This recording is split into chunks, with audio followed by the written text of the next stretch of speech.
문경에 집회를 갔다가 오늘 낮에 왔습니다. 그 문경은 여러분들이 문경세제 거기 많이 가셨던 곳인 것 같아요.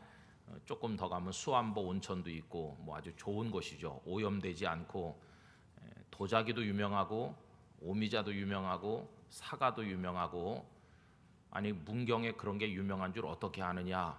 요번에 가서 배워가지고 압니다. 가서 보니까 그런 게 유명하더라고요. 근데 교회들이 참 다 연약하고 이제 어려운데 20개 교회가 이렇게 연합으로 점촌 시민교회라는 곳에서 연합 부흥회를 이제 하게 됐습니다.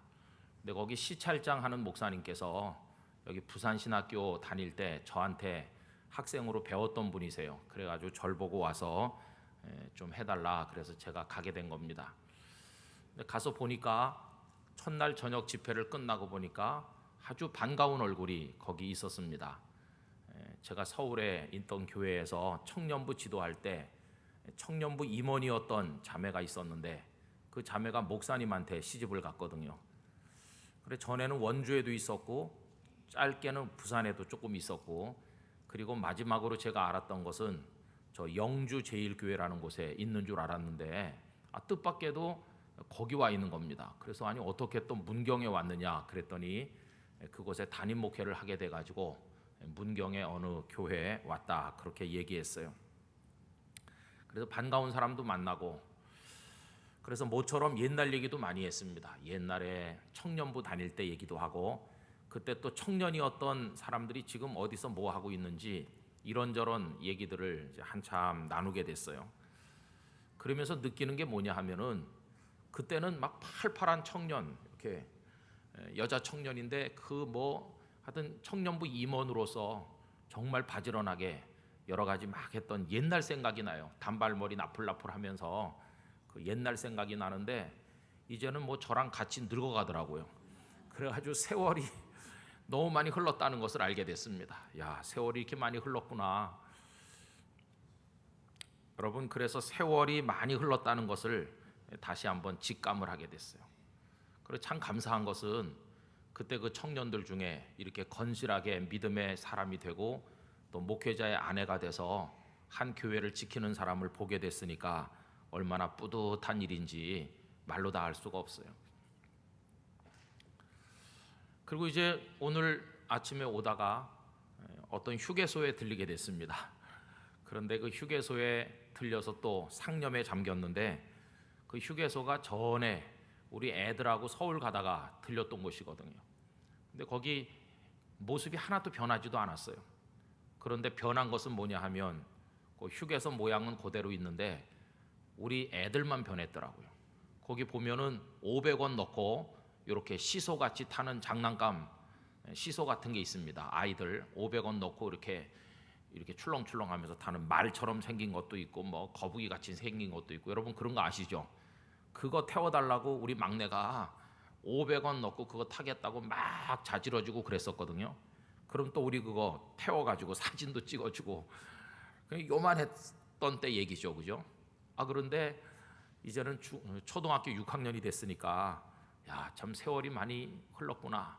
그 뒤에 강이 흘러가는데 강도 산도 그대로 있는 것 같은데 사람은 많이 변한 것이에요. 아이들은 크고 또 성인들은 또 나이를 먹어 늙어가고 또 세월의 흐름을 또 다시 한번 느끼게 됐습니다. 여러분, 그러면서 무슨 생각이 들었냐 하면요, 저희 집 애들을 생각해 보게 됐어요. 이제는 애들이 아니구나. 다 커서 큰애는 시집갈 때가 다가오고 벌써 이렇게 다 컸구나 하는 생각을 불현듯이 하면서, 옛날에는요 제가 아이들을 키운다고 생각했어요. 애들을 키워야지 이렇게 생각했더니 이제는 그렇게 생각하면 안 되겠더라고요. 다 컸는데 뭘 또 키우겠습니까? 이젠 키우는 시절은 끝났어요. 이제는 키우는 게 아니고, 전에는 부모로서 내가 키웠는데 키운다고 말했는데 이제는 키우는 시대는 끝난 것 같아요. 그럼 부모로서 내가 할 수 있는 게 뭘까 생각하니까 키우는 일은 끝났고 그 대신 물려주는 일이 남았구나 하는 생각을 가지게 됐습니다. 그런데 여러분, 물려주는 부모가 행복하겠어요? 키우는 부모가 행복하겠어요? 가만히 보니까 키우는 부모가 행복한 것 같아요. 키울 때는 애들이 아직 어리다는 뜻이고 그 부모도 아직 청춘이라는 뜻이죠, 그죠? 그렇지만은 물려줘야 될 때가 오면은 이제 부모도 나이가 지긋하게 들었다는 뜻이고 이제 아이들도 다 컸다는 뜻이에요. 세월의 흐름 속에서 한 세대가 이렇게 흘러가는 것이죠. 그것을 이번에 많이 생각을 하게 됐습니다. 그러면서 오늘 저녁에 생각할 이 말씀을 며칠 전부터 마음에 계속 담고 시간이 있을 때마다 오늘 저녁에 나눌 말씀을 숙고를 하고 그랬었는데, 그것과 물려주는 것이 서로 연결되는 것이, 나는 우리 아이들에게 이제는 물려줘야 될 때가 됐는데 무엇인가를, 도대체 무엇을 우리 자녀들에게 물려줄 것인가, 이런 것들을 생각해 보게 됐어요. 그런데 그 해답이, 아주 기가 막힌 정답이 오늘 본문 속에 나와 있다는 것입니다. 여러분, 제가 오늘 말씀의 제목을 어떻게 정했느냐 하면, 그 유인물에 보시면 제목이 어떻게 되어 있습니까? 같은 은혜, 같은 신앙, 이렇게 정했죠. 저는 오늘 수요예배 오신 여러분들에게 이 놀라운 축복이 임해서 지금 여러분들께서 가지신 그 마음속에 하나님으로부터 받은 은혜가 여러분들의 자녀들에게 그대로 이어지기를 기원하고요, 여러분들이 가지신 그 하나님을 향한 신앙이 여러분들의 자녀들에게 그대로 계승되시기를 기원합니다. 인류의 역사라고 하는 것은 어떤 분의 표현대로 한다면 계승과 혁신의 변증법이라고 할 수 있습니다. 계승하는 것은 계승하고, 그 다음에 혁신하는 것은 혁신하는 거죠. 여러분, 혁신이 뭐겠습니까? 과거의 것을 그대로 답습하는 게 아니라 이제 과거로부터 내려오던 것은 과감하게 끊고 새로운 것으로 자꾸 옮겨가는 것을 혁신이라고 얘기합니다. 대표적인 것이 기술의 혁신이라고 말할 수 있습니다. 그래서 여러분, 옛날에는 걸어 다니든지, 다 걸어 다니니까 그때는 걸어 다니는 게 이상하지 않았습니다. 그렇죠? 뭐 100리, 200리 다 걸어 다녔어요. 과거 보러 갈 때도 부산서 한양까지 걸어가고 뭐 다 걸어가니까요. 그 다음에 조금 형편이 괜찮은 사람은 말 타고 가고, 또 말 탈 줄 아는 사람 말 타고. 그러나 이런 것은 과감한 혁신과 또 기술의 진보로 인한 혁신이 일어나서 지금은 걸어서 한양 가는 사람은 한 사람도 없습니다. 지금은 다 자동차를 타고 가든지 열차를 타고 가든지 아니면 비행기로 불과 1시간 남짓한 시간에 다 도착합니다. 그죠? 이건 기술의 혁신으로 인해서 엄청난 발전을 가져온 겁니다. 뭐 이런 예를 들자면 한도 끝도 없겠죠. 그죠? 여러분, 우리가 세종대왕을 존경하기도 하고 그분은 왕이었으니까 대단해 이렇게 생각도 하지만, 적어도 오늘 우리들이 세종대왕보다 훨씬 행복하게 살고 있습니다. 세종대왕이 아무리 마음이 급한들 전화 걸어서 요새 잘 있냐 이렇게 물어볼 수 있었을까요? 그거 못하는 것이죠, 세종대왕은. 그러나 우리는 휴대폰으로 멀리 있는 사람에게도 소식을 물어보는 겁니다. 잘 있었느냐 이렇게 할 수 있으니까 세종대왕이 못하던 거 우리는 얼마든지 하고 있어요. 뭐 이런 거 한도 끝도 없죠, 그죠? 이게 혁신입니다, 혁신. 그러나 역사는 혁신만 있는 것은 아닙니다. 그대로 물려내려가는 계승이라고 하는 것도 있습니다.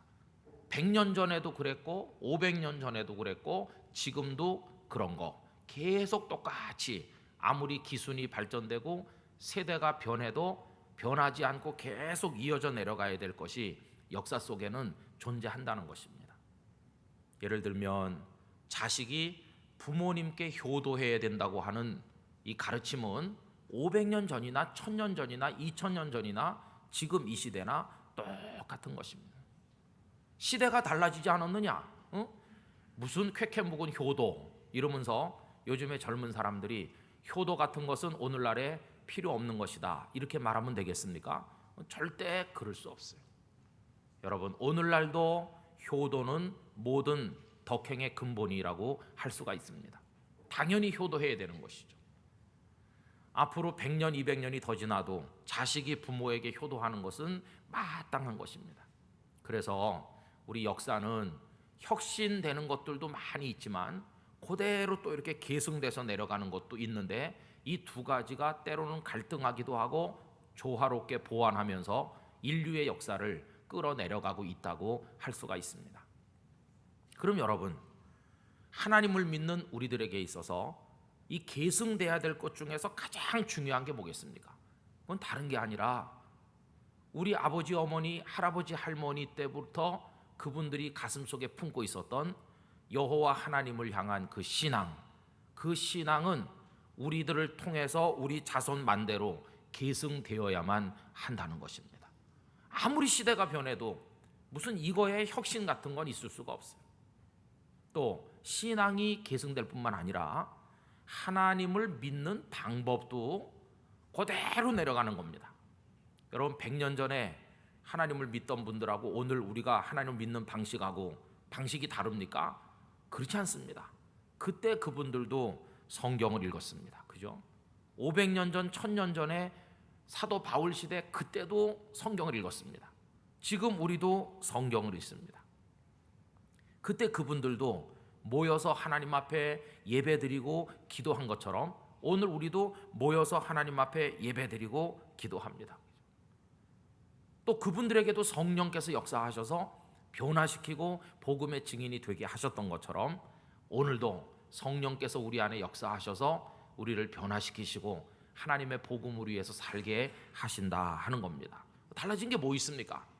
아무것도 없습니다. 기껏 달라졌다고 해봤자 100년 전에는 여기 모인 사람만 설교를 듣고 끝났는데 요즘에는 그저 인터넷으로 집에서도 한 번 더 들을 수 있다, 뭐 그런 정도가 좀 달라진 것이지 하나님을 경외하는 방식은 달라진 게 아무것도 없어요. 여러분, 얘기가 나온 김에 생각나서 말씀드리는데 우리 교회 홈페이지 그 설교를요, 집에서 컴퓨터를 통해서만 보시는 분들이 계시는데 이제 그렇지 않습니다.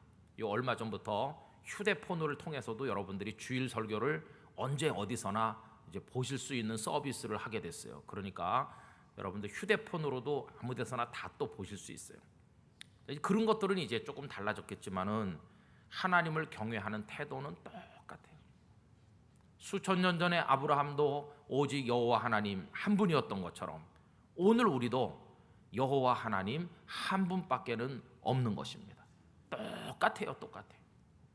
이게 여호와 하나님을 경외하고 하나님의 말씀대로 살고 예수 그리스도로 구원받고 이렇게 내려가는 요 신앙의 요 모습은 시절이 달라지고 과학이 발전하고 아무리 달라져도 그대로 이어져 내려가야 될 것이죠.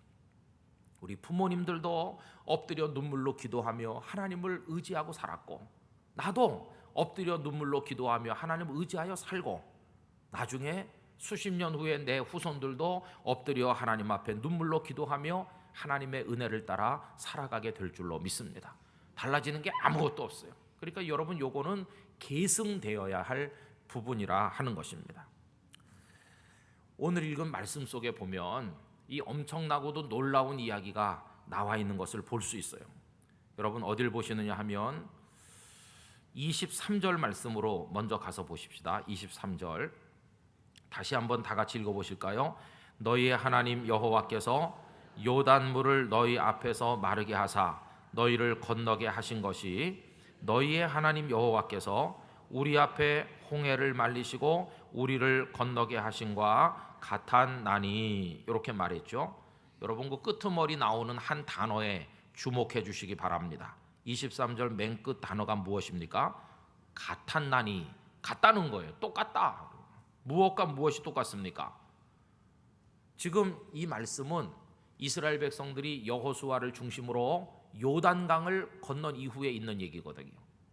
요단강을 건너자마자 가나안 땅에 첫 발을 디뎠는데 거기가 바로 지명이 길갈이라고 하는 것이거든요. 그 길갈에 그들이 한 일이 요단강 강바닥에서 돌멩이를 12개를 가지고 와서 세워놨어요.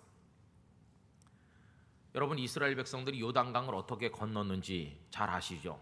요단강물이 막 이렇게 흘러내려가는데 제사장들이 하나님의 언약궤를 메고 요단강 물에 발을 척 이렇게 들여놓자마자 그들의 발이 요단강 물에 잠기자마자 흘러내리던 강물이 딱 멈췄어요. 그리고 계속 쌓이는 겁니다. 흘러내리지 않고. 그러니까 마른 땅이 나타나듯이 강 바닥이 드러났을 거 아니겠어요? 그래서 이스라엘 백성들이 아이들 데리고 소떼 양떼를 데리고 다 건넜어요. 물이 계속 흘러 넘쳤으면 그 많은 어린 애들이며 짐승들을 거느리고 건너는 것이 힘들었을 텐데 하나님께서 물이 흘러내리지 못하도록 벽을 쌓으신 것 같이 물이 멈춰 섬으로 그들이 다 건넜어요. 그걸 여기서는 마르게 하셨다고 표현하고 있죠. 방금 읽은 말씀을 다시 보면 요단 물을 너희 앞에서 마르게 하사 이렇게 표현했어요. 어쨌든 그래갖고 다 건넌 것이. 그러니까 강 바닥이 다 드러나니까 강 바닥에 뭐 큰 돌, 작은 돌 이런 게 다 드러나 보였을 텐데 모세가 내리신 명령이 한 지파에 돌 하나씩을 들고 나오게 했어요. 그래서 12개의 돌을 가나안 땅 그 첫 곳인 길갈에다가 쭉 나란히 세워놨습니다. 이제 세월이 많이 지나면 후손들이 물어볼 거 아니겠습니까? 아버지, 저 그 강가에 길갈이라는 곳에 가니까 저절로 된 건 아닌 것 같은데 누가 일부러 세운 게 틀림없는 것 같은데 돌멩이 12개가 쭉 이렇게 있던데요. 그게 뭡니까? 이렇게 물어보면 그 아버지가 대답을 해줘야 되는 거죠. 그죠?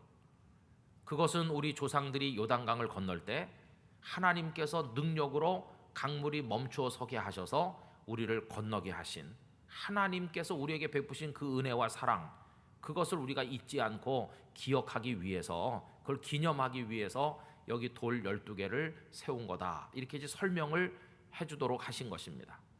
자, 그런데 지금 여호수아를 통해서 하시는 말씀이 뭐냐 하면 이게 무슨 뜻이냐고 물어보거든 강물을 마르게 하시고 건너게 하신 건데 이게 마치 뭐와 같으냐 하면 지금부터 40년 전에 홍해 물을 마르게 하시고 건너게 한 것과 똑같다, 그런 얘기입니다. 그죠? 그런데 여러분 주목해서 자세히 보셔야 될 게 뭐냐 하면 23절을 다시 보세요. 너희의 하나님 여호와께서 요단 물을 누구 앞에서 마르게 하셨다고 그럽니까? 너희라고 합니다. 너희 앞에서 마르게 하사 너희를 건너게 하셨다. 여러분 여기 너희가 누구겠어요? 지금 여호수아 앞에 쭉 있는 이스라엘이죠. 이스라엘 백성들, 그들을 너희라고 말하는 거예요. 그들이 지금 강물을 막 다 건넜어요. 그죠? 그런데 그 다음에 보면 뭐라고 그랬습니까? 그것이 너희의 하나님 여호와께서 이번에는 뭐라고 합니까? 우리라고 합니다. 우리. 23절 후반부에 보시면 우리 앞에 홍해를 말리시고 우리를 건너게 하신과 같다, 이렇게 말하는 거예요. 그럼 여러분 여기 우리는 누굴까요? 우리. 이 우리는 모든 이스라엘 백성을 말하는 게 아닙니다. 이 우리는요 딱 두 사람을 말하는 겁니다. 누구와 누굴까요? 여호수아와 갈렙을 말하는 겁니다. 정확히 말하면 이 무슨 얘기냐 하면 지금 요단강을 건넜잖아요.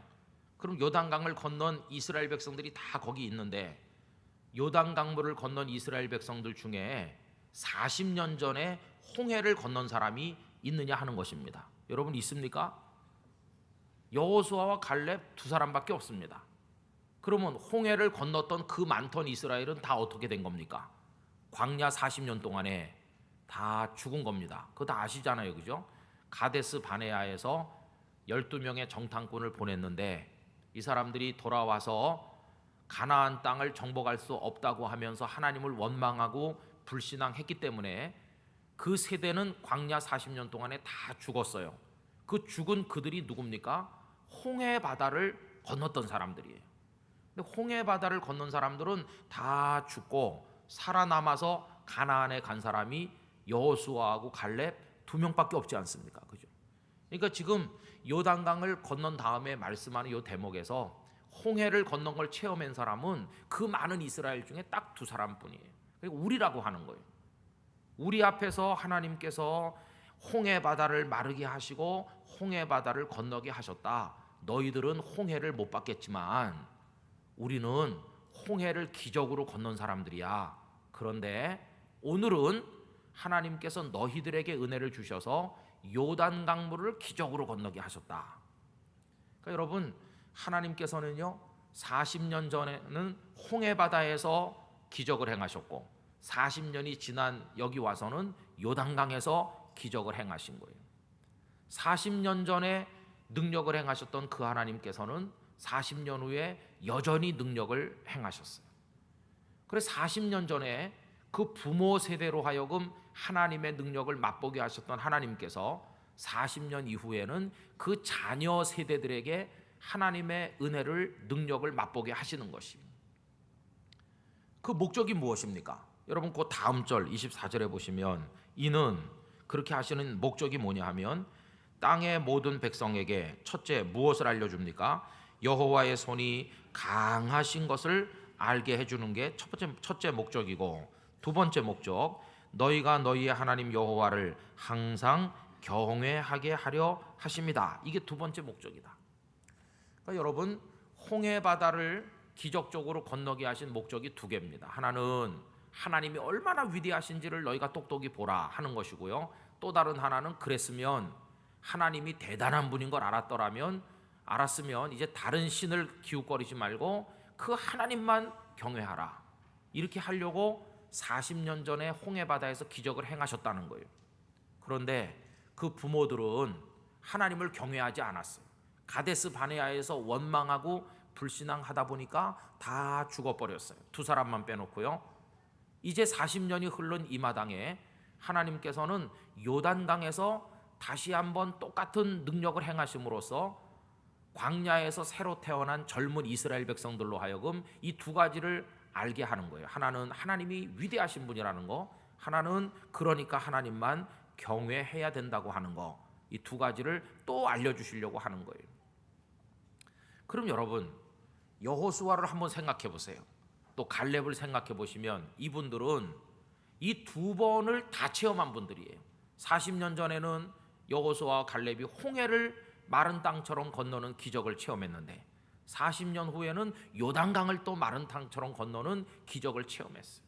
그러니까 여호수아와 갈렙은 이 엄청난 하나님의 능력을 두 번 경험한 사람이에요. 두 번.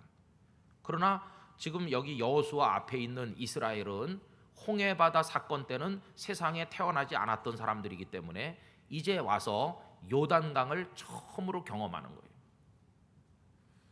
그래서 여러분 하나님께서 왜 요단강을 또 이렇게 기적적인 방법으로 건너게 하시느냐 하면요, 부모 세대들이 경험했던 그 놀라운 은혜를 자녀 세대도 경험하도록 하시기 위해서 이렇게 배려를 하신 것이, 여러분 이건 정말 놀라운 하나님의 사랑이라고 이야기할 수 있습니다. 예를 들면 이런 겁니다.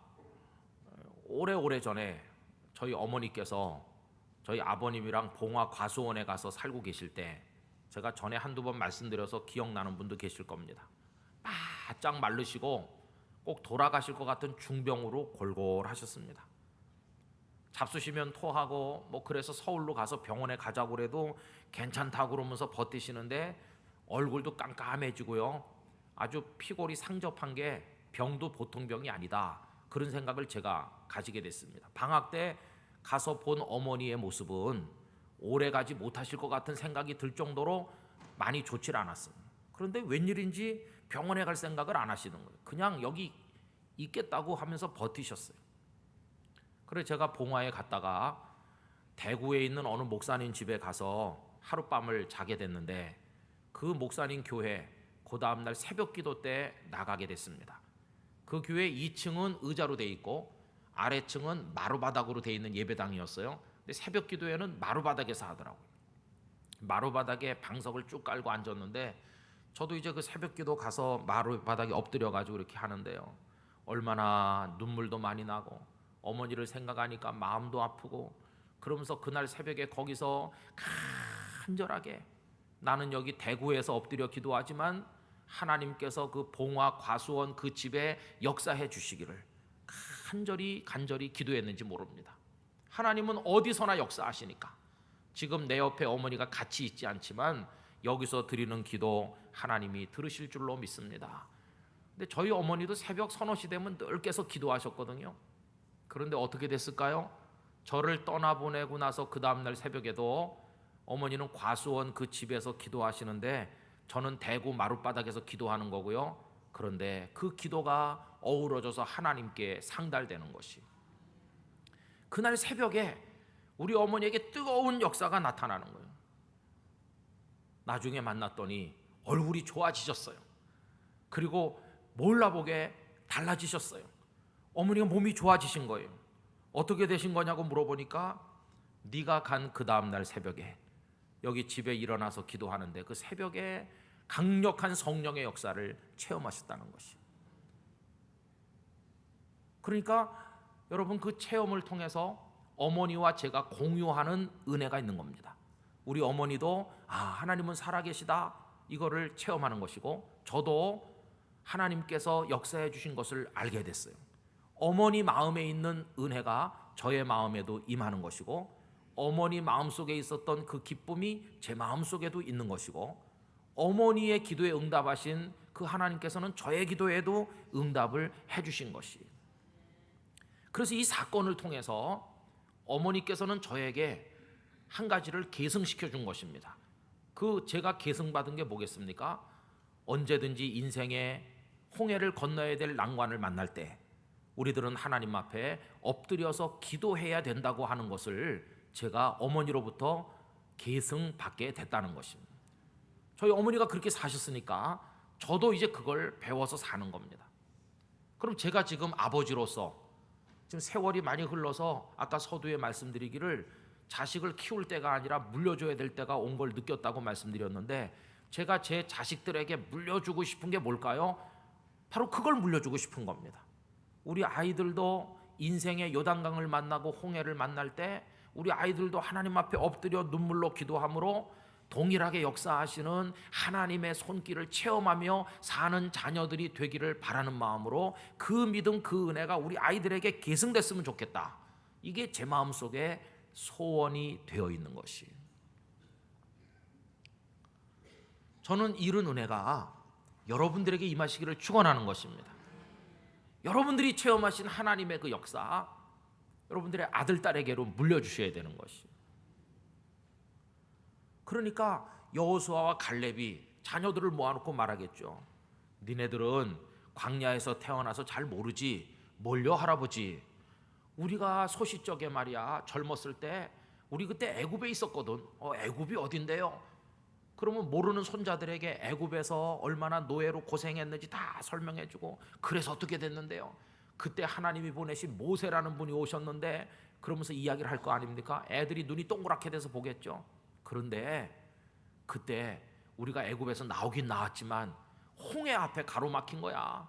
홍해는 큰 바다고 도저히 건너는 게 불가능해. 뒤에서는 애굽의 병거가 다 추격해왔고, 그때 우리 꼼짝없이 붙들려 가든지 죽는 거밖에 남지 않았는데, 그때 어떻게 됐는지 아느냐? 애들이 할아버지 어떻게 됐는데?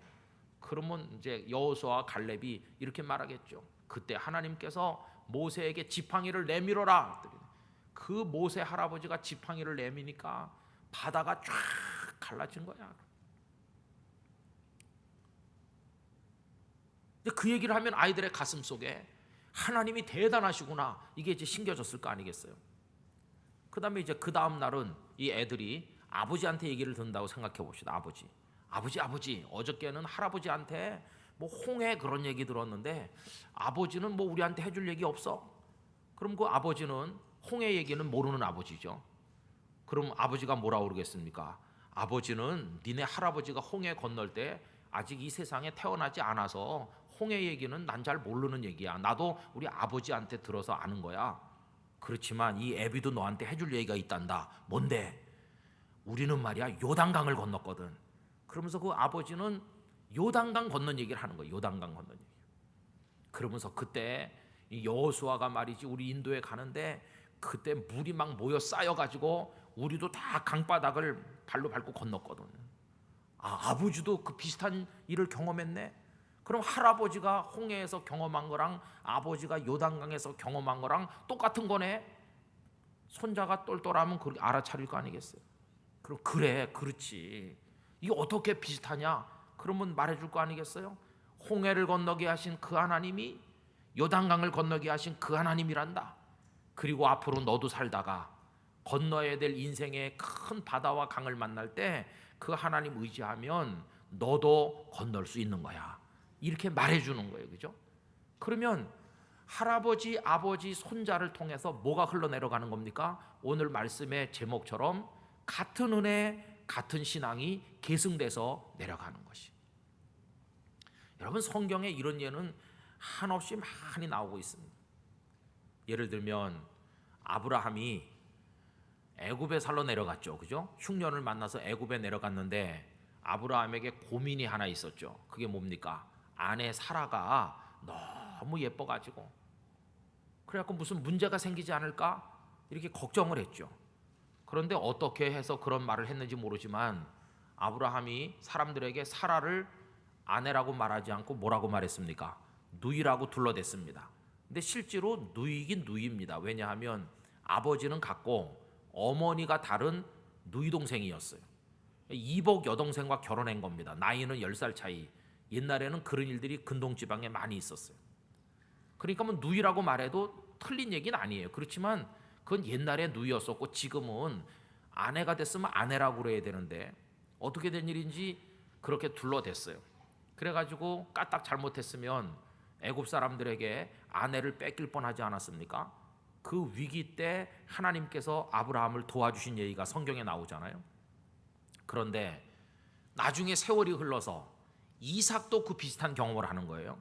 이삭이 블레셋 사람의 땅에 얹혀 살 때 이삭의 아내인 리브가가 너무 어여쁘니까 그때 또 리브가를 또 뺏길 뻔하는 일이 벌어지는 거예요. 그때도 하나님께서 개입하셔서 그 가정을 지켜주셨어요. 그럼 보세요. 아브라함의 가정에 다가오는 이 어려운 문제를 도와주신 하나님께서 세월이 많이 지난 다음에 이삭의 가정에 임하는 어려움에서도 또 건져주시는 거예요. 아버지가 경험했던 은혜를 아들도 경험하고 아버지가 의지했던 하나님이 아들에게도 나타나셔서 역사하신 거예요. 아브라함의 하나님이 이삭의 하나님이 된 것이에요. 그죠? 그럼 이삭의 하나님은 나중에 누구의 하나님이 되는 겁니까? 야곱의 하나님이 되는 거죠. 야곱이 외삼촌의 집으로 도망갈 때, 그가 인생의 어려움을 만났을 때, 베델에 누워 잘 때 하나님께서 그에게 나타나셨어요. 결국 신앙을 계승한다고 하는 것은 할아버지, 아버지, 손자, 그 다음 이렇게 내려가면서 하나님을 동일하게 의지하고 하나님으로부터 동일한 은혜를 받고 그 체험을 서로 공유하면서 얘야 내가 예전에 어려울 때 이렇게 하나님을 의지해서 승리했단다. 그러면 아들도 아버지 그러셨어요. 저도 그랬는데요. 손자도 할아버지 나도 그래. 이렇게 할 때 이 3대가 조상들로부터 자녀들로 내려가는 이 계보지만 그때는 하나님 아버지 앞에서 다 신앙의 동지가 되는 거예요. 신앙의 동지. 여러분, 이 말씀들이 얼마나 놀라운지 우리들의 가정에 임해야 되는 축복이 바로 이런 것입니다. 여러분들의 아들, 딸들이 다 시집을 가고 결혼을 하고 그래서 여러분들은 더 늙으셨을 때 다 이렇게 가족들이 모처럼 모여 앉으면 그때는 뭐 부모님과 자녀의 관계지만 나누는 얘기는 믿음의 동지로서의 이야기를 나누는 겁니다.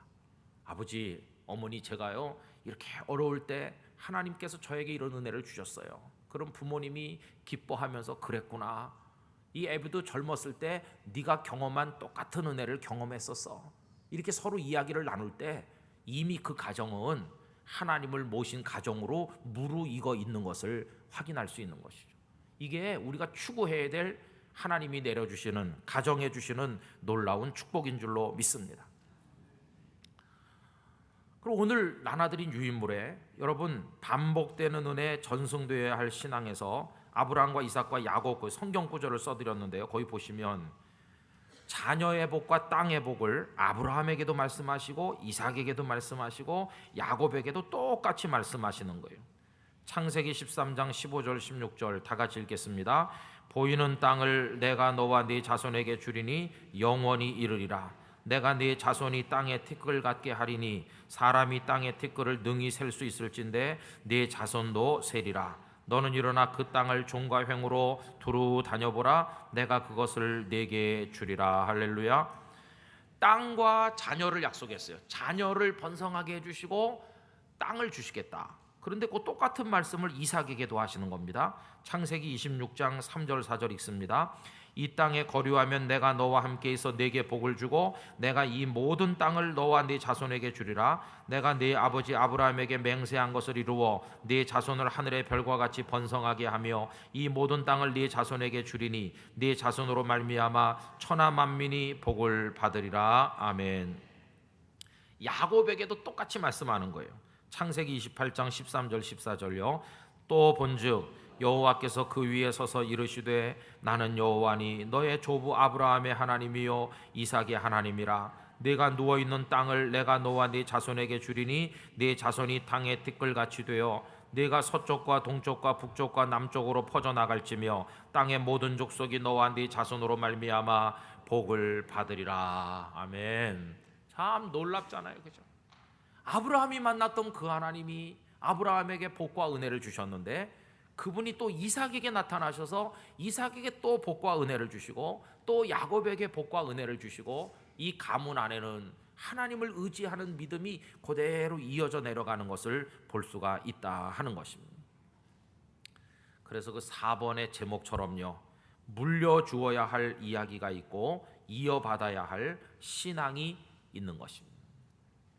여러분 어떤 이야기들을 물려주고 싶으십니까? 아들, 딸들에게, 손자, 손녀들에게 무슨 이야기를 물려주고 싶으세요? 그리고 자녀된 입장에서는 믿음이 신실한 우리 부모님들로부터 무엇을 이어받아야 하겠습니까? 저는 여러분들의 가정에 이 아름다운 것들이 이어져 내려가게 되기를 간절히 원하는 것입니다. 그럼 자녀들은 힘을 얻을 것입니다. 그래, 내가 우리 아버지한테 배웠는데 우리 아버지가 정말 인생의 막다른 골목에 도달하셨을 때 하나님 한 분만 붙들고 부르짖었대더라. 그때 하나님께서 우리 아버지를 건져내시고 그리고 그 이후에 내가 태어나고 그랬대더라. 그런데 그 아버지는 이제 하늘나라 가셨고 내가 이제 인생의 주역이 돼서 사는데 내가 또 그런 일을 만나면 이 아들이 그 아버지가 남겨주신 이야기가 생각이 나서 또 하나님을 의지하는 겁니다. 그럼 그 아들이 하나님의 은혜를 입어 다시 일어서서 승리하게 되면 아버지가 예전에 받았던 은혜 이 아들이 또 받고 아버지의 가슴 속에 있었던 하나님을 향한 신앙 이 아들이 또 오늘 하나님을 향해 가지는 거 아니겠어요? 성경이 우리들에게 보여주고 있는 가정을 통해 물려지는 축복은 바로 이런 것입니다. 여러분 아버지 때는 초가집에 살았고 아들은 넓은 아파트에 살고 이런 거는 다 달라져요. 세월이 흐르면 혁신이 돼가지고 점점 좋아져요. 그죠? 편리해지고. 그러나 그런 외부적인 변화와 상관없이 그대로 물려줘야 될, 고집스럽게 물려가야 될 것이 바로 이 하나님의 은혜요, 하나님을 경외하는 신앙인 줄로 믿는 것입니다. 그래서 우리 자식들을 모아놓고 주일 성수하는 거, 하나님의 말씀을 지키는 거, 하나님 앞에 11조 예물 드리는 거, 복음을 위해 살아야 된다는 거, 선하고 정직한 사람으로 살아야 된다는 이런 영적 가치들을 막 고집스럽게 가르쳐줘야 되는 거죠. 그리고 간증해주고 말해주고, 그래서 내가 만난 하나님의 이야기가 우리 아이들의 가슴 속에 살아있도록 말해주는 게 우리 부모 시대의 사명이고, 자녀들은 부모로부터 뭐 다른 건 별로 배울 게 없을 거예요. 부모들은 구식 시대고 생각도 구식이고 살아가는 방식도 구식이에요. 음식 먹는 패턴도 다 구식이에요. 그러나 부모에게 배워야 될 것은 그분들의 가슴 속에 살아있는 하나님을 향한 신앙의 열정, 이거는 그 자녀들이 그대로 물려받아야만 되는 거룩한 유산인 것이죠. 오늘 여러분들의 마음속에 이런 소원을 가지게 되시길 바랍니다. 아버지가 교회, 장로님, 권사님 이렇게 섬겼으면 그 아들, 딸들 다 주님의 교회 기둥 같은 사람이 돼야 되는 것이, 목회자도 나와야 되고 또 그 다음 때 가서 또 그런 사람이 나와야 되는 것이. 그래 저도 아버지 중에 한 사람으로서 우리 애들이 저한테 하는 여러 가지 말들 중에 참 기쁨이 되는 것은 아이들이 은혜를 받은 이야기를 할 때 참 마음이 기쁩니다. 아, 이 아이가 내가 의지하는 하나님을 의지하기 시작했구나. 그럼 이제는 부모와 자식이라기보다는 동일한 하나님을 의지하는 영적 동지가 돼서 신앙의 대화가 가능한 믿음의 파트너가 되는 것이, 서로 위해서 기도해 줄 수 있고 얼마나 아름답습니까? 여러분 그런 축복을 하나님 앞에 사모하게 되시기를 간절히 기원합니다. 그런데 이게 끊어지는 집안도 많이 있어요. 그게 가슴 아픈 거죠, 그죠? 끊어진다니까요. 그래서 부모 때는 그렇게 하나님 의지하며 살았는데 자식들은 하나님이 누군지도 몰라. 뭐 예배 드리는데도 관심도 없어. 뭐 그래가지고 엉터리로 뭐 대충 산다. 이게 정말 가슴 아픈 것입니다. 그래서 오늘 말씀 그대로 같은 은혜를 경험하고 동일한 신앙을 물려받아 가면서 그렇게 살아가시기를 예수님의 이름으로 축원합니다.